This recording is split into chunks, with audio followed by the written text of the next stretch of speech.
वंशराज दुबे आम आदमी पार्टी के प्रवक्ता हैं। वंशराज जी, आपकी पार्टी के ऊपर फिर एक गंभीर इल्जाम आया है। आपने ऐसी आपराधिक साजिश रची, इस तरह से क्रिमिनलिटी को प्रिपेयर किया कि सारे सबूत आपने नष्ट कर दिए, सीबीआई को नहीं मिले, आपने नष्ट किए हैं। क्यों? क्योंकि आईआरएस से हैं वो। देखिए, आरोप कौन लगा रहा है? ये आरोप वो लगा रहे हैं जिनका नाम एप्स्टीन फाइल में आ रहा है, जिनके नेताओं का नाम।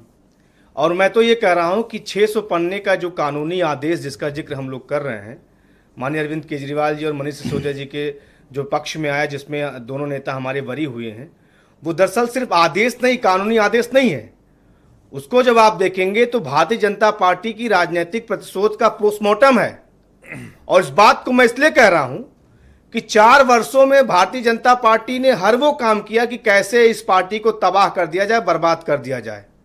और मैं नरेंद्र मोदी जी से सिर्फ इतना कहना चाहूंगा कि आपने अपने अहंकार में और इस सोच के साथ कि कैसे एक राजनीतिक दल 10 वर्षों में राष्ट्रीय पार्टी बन गया, कैसे कोई बिजली, पानी, शिक्षा, स्वास्थ्य की बात कर रहा है।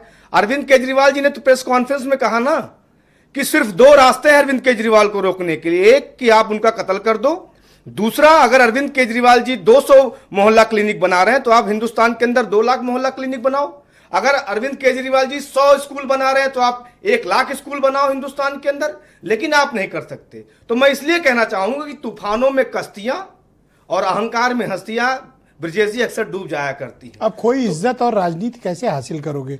सरकार चली गई, नगर निगम चला गया, चुनाव हार गए, साथी भाग गए सब। देखिए, सत्ता के लिए आम आदमी पार्टी सिर्फ नहीं आई है। मैं फिर से आपसे कह रहा हूं, समाज सेवा आम आदमी पार्टी का जन्म सत्ता परिवर्तन के लिए हुआ है, व्यवस्था परिवर्तन के लिए हुआ है।